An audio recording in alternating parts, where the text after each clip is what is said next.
Azeez Al-Shaair is back. He had a lot to say. D'Amico Ryans, will he do the right thing? The Texans atmosphere gets called out, and Amy Adams Stank is getting begged by the Tennessee McLeans. Go inside the locker room live.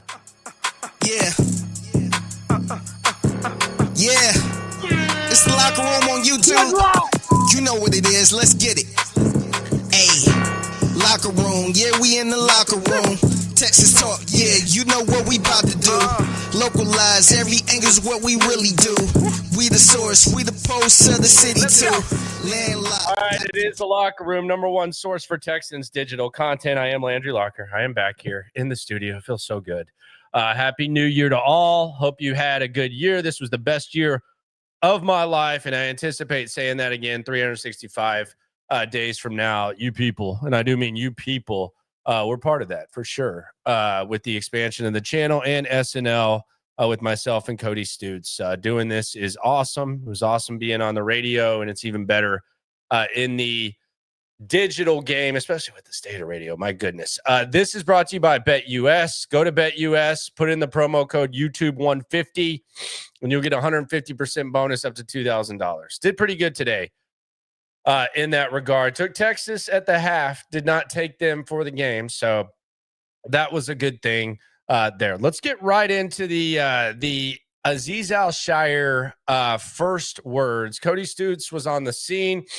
Here was what Azeez had to say, and we'll just kind of watch and react to everything that he had to say. And he is back, and he appears to be happy to be back. Here is number 0 of the Texans. Reflect on the suspension. Was that on you? And what do you think was misunderstood about you? What would you like to separate the straight about? What happened on the field and that? I mean, it was tough for sure. I think obviously the whole incident and everything that happened, kind of speaks for itself as far as, I pretty much spoke on it multiple times from my statements and stuff like that, but just I think obviously the letter and the language that was used in it and kind of the misconception of what my career essentially has been, it was hard, and not being able to be around anybody, being in the facility. I think just for me, I was in a really, really dark place. It was hard for me to see myself playing football again prior to having the conversation I had with people in the front office. And they're watching, they're obviously watching the Texas game, and they're watching Brett Auburn kick. I know that because I said the same exact thing as it was going on. So just imagine this going on, probably around 3-ish, 3:30-ish. Texas missing field goals, and that's why they're getting rowdy. So it's going to get a little crunk in the background because it was a hell of a game. But you heard him say, he was in a dark place. I think we kind of could tell. Playing football again, don't know. But I think the letter from the NFL was the thing that set him off the most. Let's hear more from him. What prompted you to be able to go to the league's office and speak to Roger Goodell and John Runyon, and what did you like about the conversation or how it ended? For me, it was at first it was them asking if I wanted to go up there. Just a lot of advice from D'Amico and everybody. A lot of people, coaches and stuff that I played with or was coached by.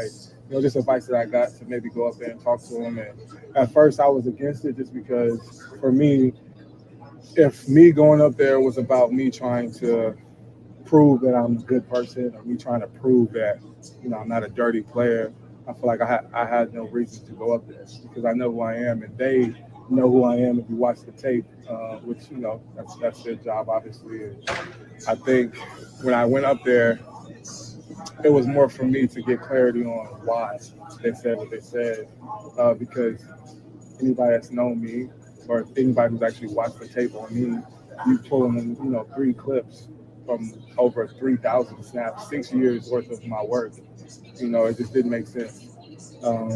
So going up there, it got to the point for me because I really had a moment of like, there's no way I can go out and play football again if this is how, people that I work with, view me when I've never, prior to that incident, have never even talked, to the commissioner, to John Runyon or anybody.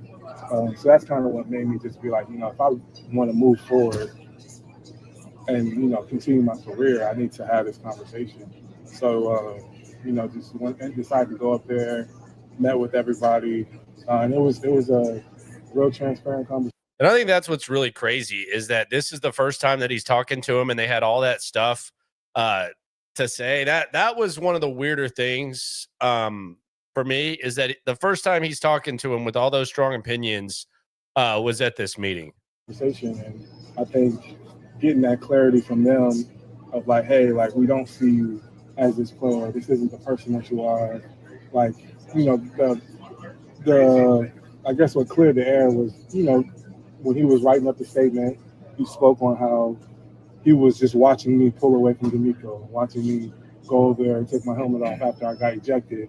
So as he's typing, it, like I said, carelessly, through what I wrote, is just he's typing about a moment, but the way he typed it, he said that obviously taking out context, which as a man, you were watching that as you were typing, you didn't get the full context. John Runyon sucks, by the way. and I don't even have a problem with the length of the suspension, but that's a joke of an excuse. That's garbage.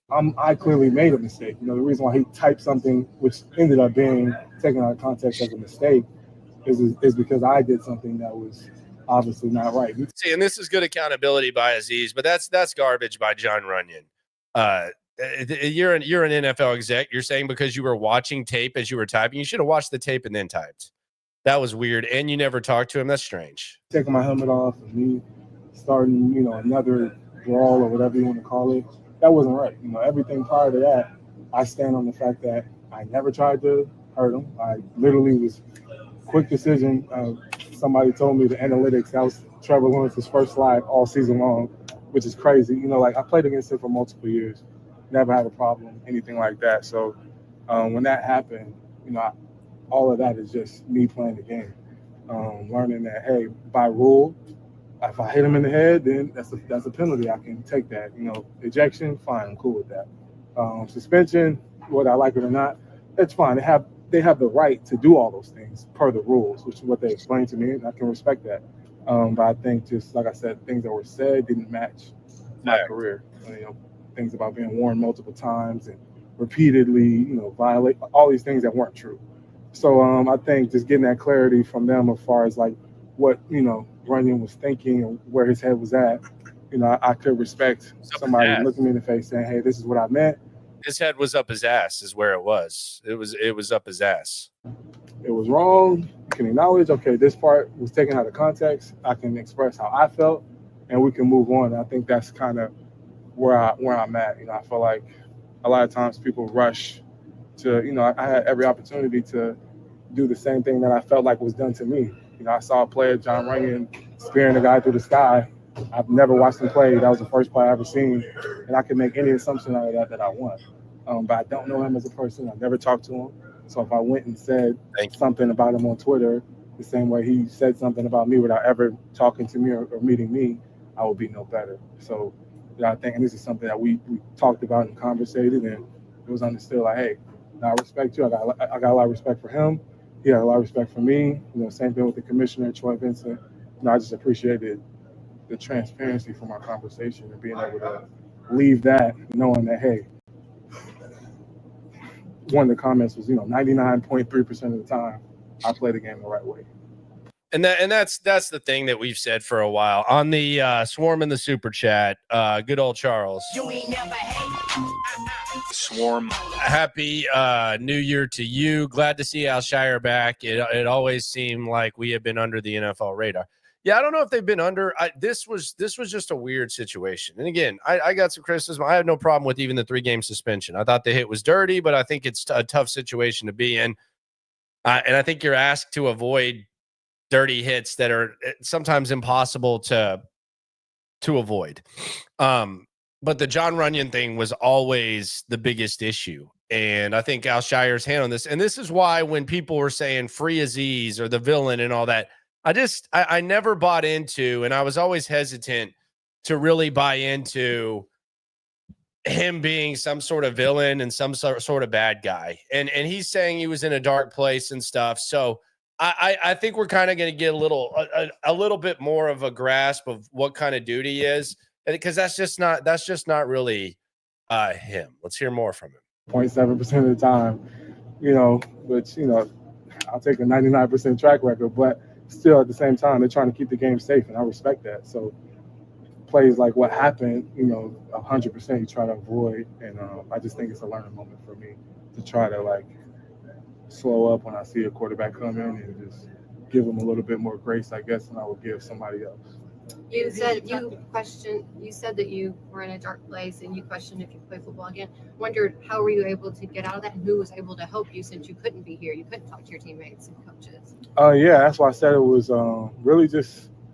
It was a couple things. It's me just the only thing I did. I mean, it was like 5 days where I really didn't do anything. I remember literally it's like a blur. Like I didn't eat nothing. I didn't go anywhere. I just sat in a room. And I remember that Thursday, I want to say a Friday, there's this foster organization, this foster home that I worked with when I was in Nashville, and I worked with it through Vrabel, Coach Vrabel.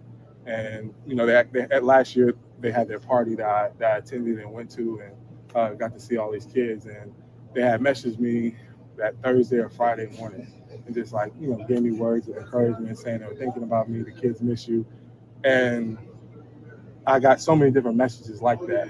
And I remember like just sitting in my bed, and I'm just like, man, like I can keep sitting here sad and sulking and just feeling like I'm being misjudged, or I can just do what I always do, which is just try to be positive and spread positivity, do the best that I can.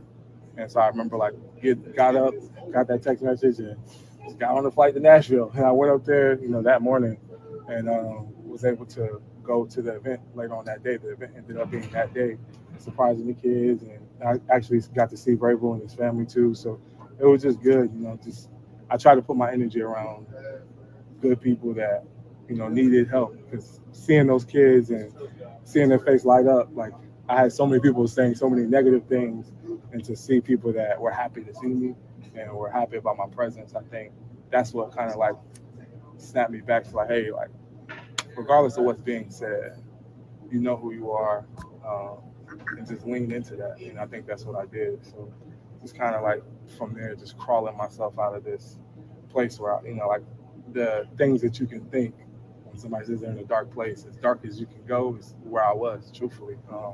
And I think I never had a struggle when it came to like mental health or things like that. Like I grew up homeless, I've been in fires, raised my tulip, anything that you can think of that I've been through in my story, as hard as it was, that was like right up there with everything else I've been through. Where are you now, if you had to say, as you approach the game, running back, kind of how would you describe where you are, and is it going to make a change? Didn't you already do that? Playing the way you play? Like I said, I think for me, after the conversation I had, I'm in a better place mentally, because I was able to meet with the people face to face, because it's one thing if, somebody on TV or a podcast or some random fan is just talking crap about you, but I represent the Shield the same way John Runyon represents the Shield, the same way the commissioner. Anybody involved in the NFL. So I think that's what bothered me the most. So having a conversation with people that I work with, and clearing everything up and understanding that, hey, I'm not going to be, targeted now for a hit that might be a regular hit to one player turn into, oh, this guy's suspended for 6 weeks now. Like, it was understood that, hey, you have made it in this league for 6 years, doing the things that you've done for a reason. They respected that, and it was pretty cool, because he's talking about times where I was in San Francisco and all this stuff, and I'm like, I never met him, so I didn't know that he was paying attention that well. So I think just that conversation was probably the biggest part for me as far as seeing myself moving forward. And so after that, getting that clarification, I'm kind of in this space now where I'm just happy to be back and just get back to normal. I put out the statement I did on Monday, just trying to, hey, like this is the first and last time that, I'm going to talk about this. I just kind of obviously give you guys a chance to hear from me and hear what I have to say. But after this, like, it's on to Tennessee and then the playoffs. So that's kind of where I'm at. Have you got a chance to speak to Trevor Lawrence? No.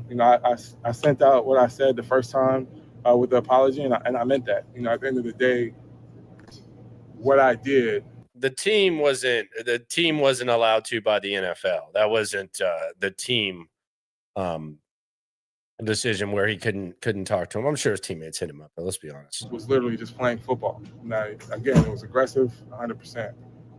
By rule, it's a penalty, 100%. But again, in no way, shape, or form was it me trying to harm him or harm anybody. And so I think, I wrestled back and forth on what do I do? How do I, man, like I said, I think I've played against him multiple times. I've had the conversation with him prior to that game, letting him know, like, hey, it's good to see you back on the field, best of luck, all these things. So I respect that he's a grown man and he has his own feelings. I'm not going to beg nobody to forgive me for something that clearly I know I didn't do on purpose. Part of the game is injuries. I've never got injured and somebody be like, hey, I'm sorry that you got hurt. He's just playing the game. And I don't take it personal. Like, I know that somebody who's trying to play the game the same way I'm trying to play it, I respect that they're just going hard, and I am too. So that was never my intention to hurt him. And so I apologized the first time, and that's kind of where I left it. Have you ever, do you think that you and him may be able to get with the rules committee to be able to go over, exactly what happened, and then he can talk from a quarterback's perspective, you can talk about from a linebacker's perspective? Because I remember talking to you before the first game of the year, you said that you had told Anthony Richardson last year, you got to learn how to get down. You talked to CJ, you said you got to learn how to get down. Like I said, anybody that knows me, CJ will tell you, we played him last year. He came back for that second game, and I was talking to him. I was like, hey, it's happy to see you back on the field. He had that scary injury against the Jets that took him out the last time when we played him the first time. So we were playing against Case. But when he played the second time, I was telling him the same stuff. Like, it's good to see you on the field. Just be smart, take care of yourself, because I got a job and so does he. So I don't want to see you in that position, but at the same time, I still have a job to do. So you help me help you in that sense. So, I think you can have that conversation however you want to have it. But I think in that moment, however he wants to articulate what he might have been doing, I don't know. That's up to him. I just know for me, I've said it 35,000 times. And like I said, I think this is the last time I'm going to speak on it, period. And after this, I'm just going to move forward. Azeez, we'll take two more, guys. Just reconnecting with your teammates, and I'm sure a lot of support came through. What did that mean to you during that, what you described as kind of a dark time, just having the teammates support? Yeah, it meant a lot, just everybody, even a lot of you guys that did, say positive things about me and stories that you had about me, all these different things, like everything mattered to me in that moment because it felt like everything was against you. So I think, like I said, I was in a crazy place I just never been in my life. I've been through so much things in my life. So I think the support of, the entire organization, players and coaches around the league that a lot of them I've played with or was coached by, and a whole bunch that I didn't even know. They just knew me from film and just seeing the way I played the game over the years. I just think that it definitely helped me just see the light at the end of the tunnel. Are you worried that you get back on the field, this is going to be in your head, that you could just do a regular hit and something bad could happen like it did this time? Do you think that'll be like a gnawing thought in your head? I'd be lying if I said it wasn't there. But like I said, I think the best thing that I had happen was just kind of the clarity from the league, talking to the commissioner himself, talking to Troy Vincent, John Runyon, and making sure we're all on the same page. Like, hey, I know that this play happened, but what about me just going out there and doing what I normally do? Now, I'm not going to, they put up my fine list from try to justify essentially, on all these platforms and stuff is, he's a repeated offender. I've never had anything that's led to anything like this ever in my career. One thing you can talk about is punching Roschon Johnson in the face, which I 1,000% can tell you I was wrong. And other than that, it's been nothing. So, I think for me, I just want to make sure that me getting the face mask or me getting a roughing the passer, which any player who plays defense in this league has, because you're playing a violent game. It's like you're playing fast, things happen. I just want to make sure that those didn't lead to now adding on to, there's another play, you get ejected. There's another play, you get suspended. And they told me it wasn't. They told me it's like, hey, this is behind you. This is not something that we're just gonna pile on top of everything else, and I can respect that. So I think for me, I'm just kind of moving forward from there. Last one.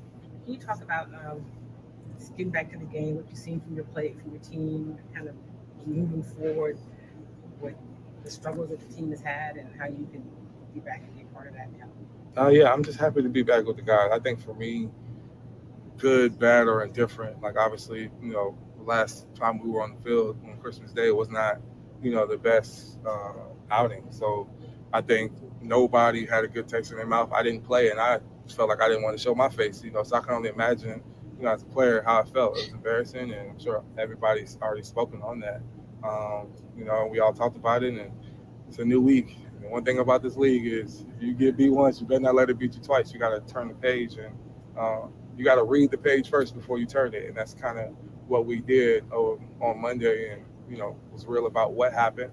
Now it's like, okay, got to turn the page and on to Tennessee to get ready for the playoffs. All right, there you go. That's Azeez Al-Shaair. The question is, what now for him? He's clearly someone that around this time of the season, you want him in your locker room. There's a reason he was voted a captain. There's a reason that his teammates speak so highly of him.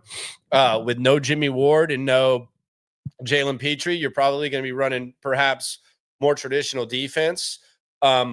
So that's really what we see. We're going to see probably some Christian Harris, some Azeez, and then the rest of the linebackers rotating in. So he couldn't be back at a better time. I'm assuming he's pretty fresh. I'm assuming he's revived. It will be interesting to see how he reacts to this and how he plays, because that's got to be kind of in the back of your mind.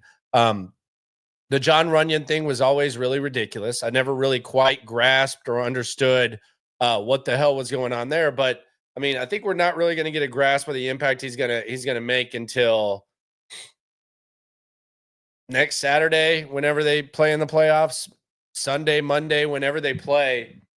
That's when we'll get the bigger grasp of what he's going to look like. Because I don't anticipate too much scheming going on this week when they take on the Titans, and I really don't anticipate him playing as many snaps as we'll see him play once he gets stuff going. So that's Azeez Al-Shaair. He wants to move on. We want to move on. But before that, we got a really awkward situation in Tennessee. Because the last time the Titans beat the Texans, the Stanky one, Amy Adams Stank, the daughter of Bud and the owner of the Titans, they call her Miss Amy. She cried, and she talked about how much it meant, how much the rivalry means. There's been a preach about never quit with the Tennessee Titans. You never tank or anything like that. But then I'll be damned. All of a sudden, teams start winning, and the Tennessee Titans are right there with the number 2 overall pick at the moment. And with that number 2 overall pick, they would get to pick one of the quarterbacks. The only 2 quarterbacks that many people feel are worthwhile being drafted that early, Shedeur Sanders and Cam Ward. Now, we don't have to get into how you feel about either one of those guys, but let's just pretend that those guys are guys that they like. They kind of got a little bit of dilemma. And now the John McClain of Tennessee, Paul Kaharski, he is begging the Stanky one, Amy Adams Stank, at paulkaharski.com. He says Amy Adams Stank needs to understand what a win is for the Titans versus the Texans. Let's read this article. I haven't read any Kaharski in a while. It's never long articles. After a euphoric Week 12 win in Houston, a game with special meaning for owner Amy Adams Stank, the Titans crashed back to earth with a brutal loss to the Commanders. Reflecting on that defeat, Jeffrey Simmons said the team was hungover from success. A 3-8 team was hungover from success. He puts it all bold. It hasn't tasted success again. The Titans are now 3-13. They've gone 0-5 since they beat the Texans' ass. That's crazy. Early next week, GM and our president of football operations could be fired. Indications are their first-year head coach will get a second season. Stank dislikes the team that got the stadium in Houston that her dad couldn't get. She's talking about the Texans. Those sour failed negotiations prompted the move that's turned out pretty well for what's now her new organization. Her family is just a couple of years away from opening its second stadium here, a $2.2 billion indoor palace. If she wants to hold a grudge over having to have a second home in our great city, she can have it. Brian Callahan cast the first game as the Titans Super Bowl. I don't know what the hell he's doing there. I think he's trying to get cute. But she needs to not give a damn. He sounds kind of like McLean there, doesn't he? About Sunday's result against the Texans. I presume she gets that. Her football people need to make sure of it. The Titans will be decked out in Oilers throwback uniforms, which may make it more difficult for her to absorb a loss. To watch new Houston uniforms beat old classics. She can, however, still reveal in the drunken stupor her team wound up in from 32-27 on November 24th and let her football people have at worst the second pick in the draft. A win and bad results elsewhere could mean a top 5 slot drop to the 7th, a drop. Talking about the value of the draft, I'm not a proponent of tanking, but this team on this day, the 14th overall pick in the draft, cannot be given away no matter who the competition, no matter who the grudge, no matter who the sentiment connected to the uniforms. Now he's asking a lot of weird questions. Said Tony Pollard was held out, talking about giving everyone rest, blah, blah, blah. Finishes it off with, please don't give any big motivational talks to the players about what the Texans game means to Strunk or the pride behind the oil rig logo in those new colors or how much a season sweep of the Texans would mean to her. This team is great at losing. Give a little extra nudge and stay out of the way. Signed, Paul Kaharski. So he's acknowledging what many of us have known for a long time, that the Tennessee Titans are Amy Adams Stank is obsessed with the Houston Texans. He's kind of acknowledging that. How exactly does this work, though, is my question. How exactly what do the Titans do? Because I've always said you make players inactive. Like the Texans, when they effed it off against the Colts, Brandon Cook shouldn't have been active.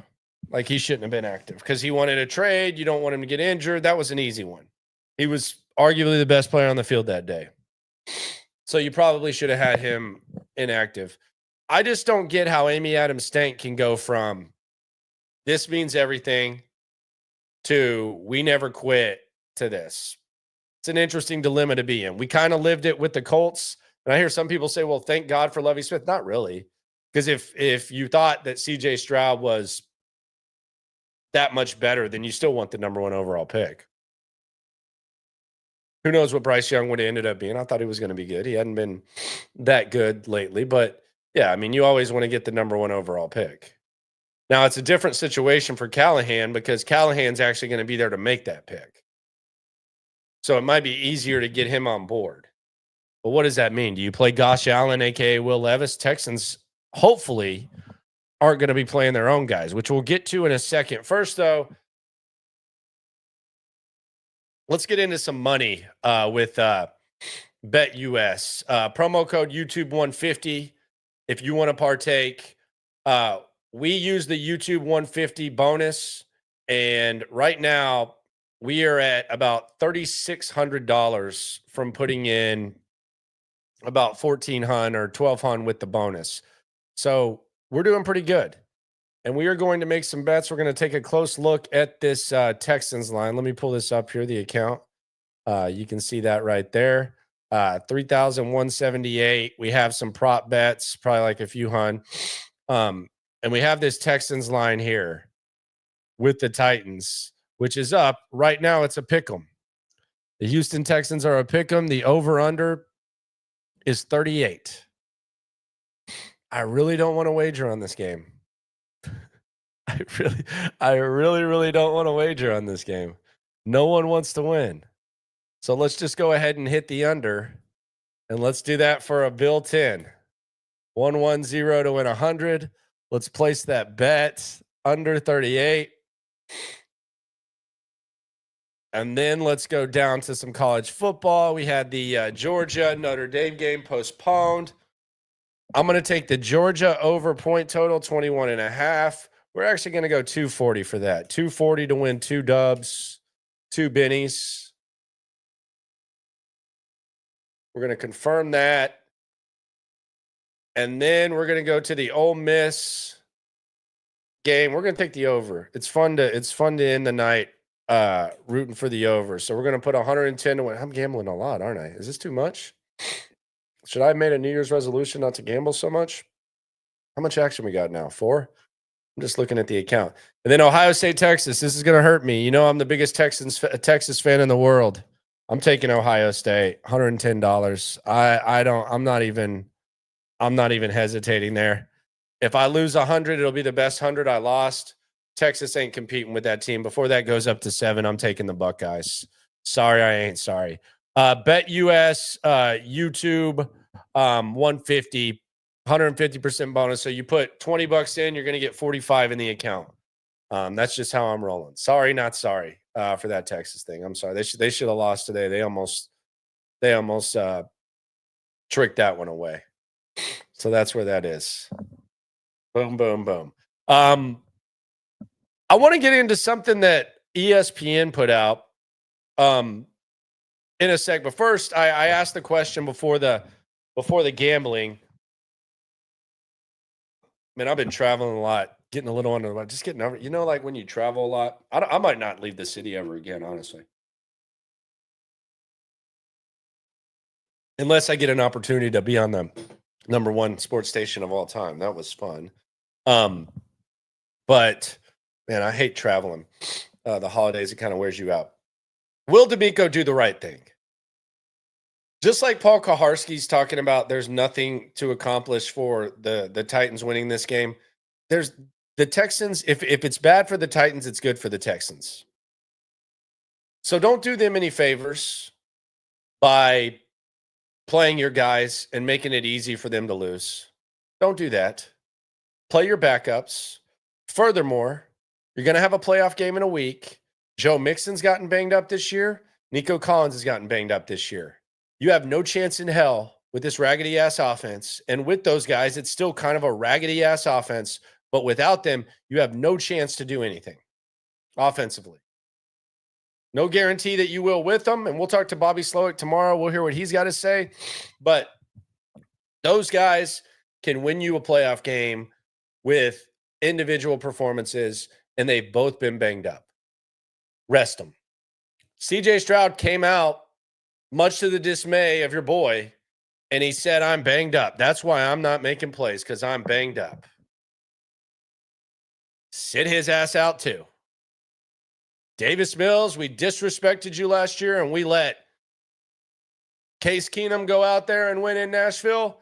You get the start this time. Play him. Let Davis Mills go out there.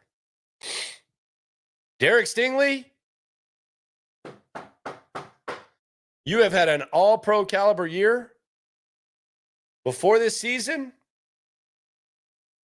availability was the only ability that we question with you. You have been healthy throughout, and you are one of the best corners in the league. And if we play in the postseason, you are going to be guarding the team's best opposing players. Salute to you. Sit your ass on the sidelines. We'll talk to you during the playoffs, and we're definitely going to talk to you after the season because we got a contract negotiation to get through. Get to. Sit your ass out.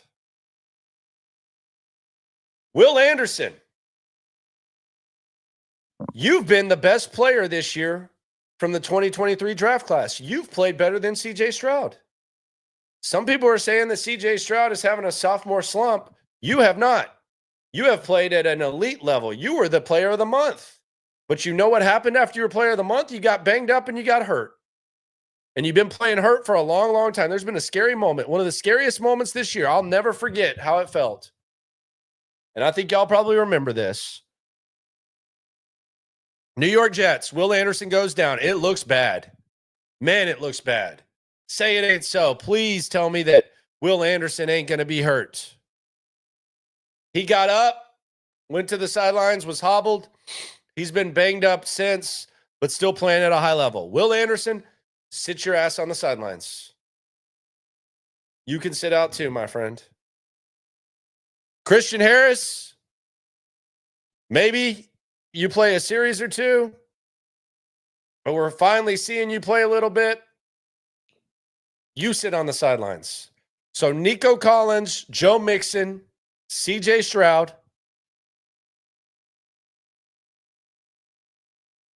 Derek Stingley, Will Anderson, Christian Harris, sit y'all's ass on the side.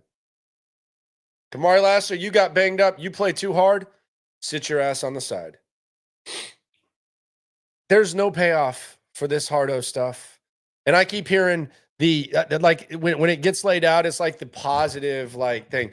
Well, you don't want to be rusty. You want to get clicking.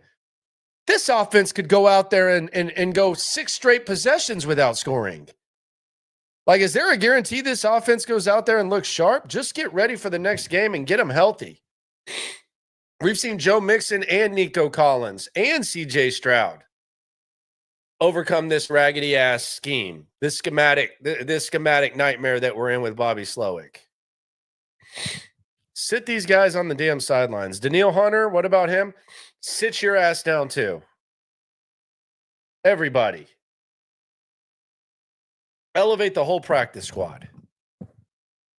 Because what's bad for the Titans is good for the Texans, and the Texans need to be healthy. Don't try to be a hardo. D'Amico Ryans right now, he really, outside of just looking completely over his head when it comes to offense with the way he talks and how disproportional, whatever the hell I'm trying to say. I'm on meds. Whatever that, the offense looking like not as good as the defense. We really don't have like a moment where we point to D'Amico and say, man, that was bad. It could come in the playoffs because he's going to be facing probably Tomlin or Harbaugh. And both of those guys have a lot more experience and they're more established. And I mean, it's not unfair to say better in-game coaches than D'Amico Ryans at the moment. But if he puts one of these guys out there and they get hurt, this will be the D'Amico moment where people say, what in the hell were you doing, man? Can't do that, man. Can't do that. So hopefully D'Amico does the right thing. Hopefully D'Amico rests guys because he damn sure needs to. What is the worst case scenario with the Titans? Like, which quarterback do you not want to see them get? Do either one of these guys scare you? Cam Ward, Shedeur Sanders, do either one of these guys scare you? Are you kind of rolling your eyes at the thought of those guys in the NFL?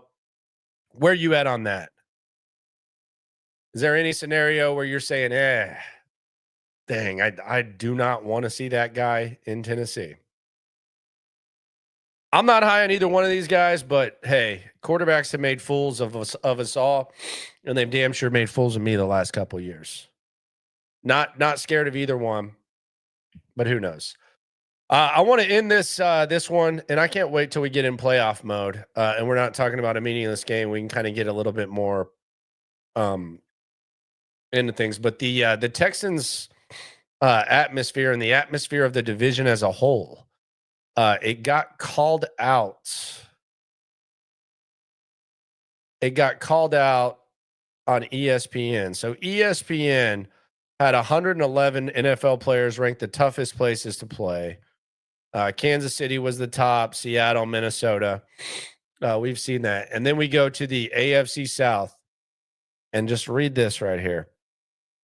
It says, quote, the friendliest division in football. There are tough places to play football. And then there's the AFC South. None of the players voted for the stadiums in Tennessee, Jacksonville, Houston, or Indianapolis.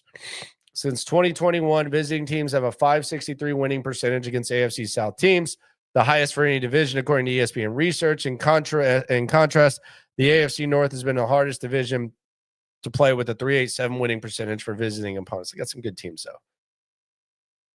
For Jacksonville Jaguars running back Travis Etienne, the reason is simple. Loud fans come to watch good football teams. Over the past 4 seasons, the AFC South has a combined record of 108, 158, and 2. Close quote. I feel like the fans in the NFL, they support winners. He said, you've got to win for your fans to come out, and we've got to do a much better job at home. Close quote. So the atmosphere gets called out, not just in Houston, but division-wide. How about that? Very, very, very interesting. We'll see how that goes. Appreciate y'all for coming through. It's great to be back in the studio. I'll be at NRG tomorrow. We'll talk to Bobby Slowick. We'll react. We'll get through this Tennessee game. Hopefully D'Amico does the right thing. And then playoff time, baby. No matter how you're feeling, playoff time. You snap right out of it. You snap out of it. You go from the meaning of this game to playoff time. BetUS, promo code YouTube150 if you want to get in the game. Appreciate y'all for coming through. Always remember, when it comes to this Texan stuff, we're all in it together. Landlocked, got the game in the headlock. Localized every time, can't stop, won't stop.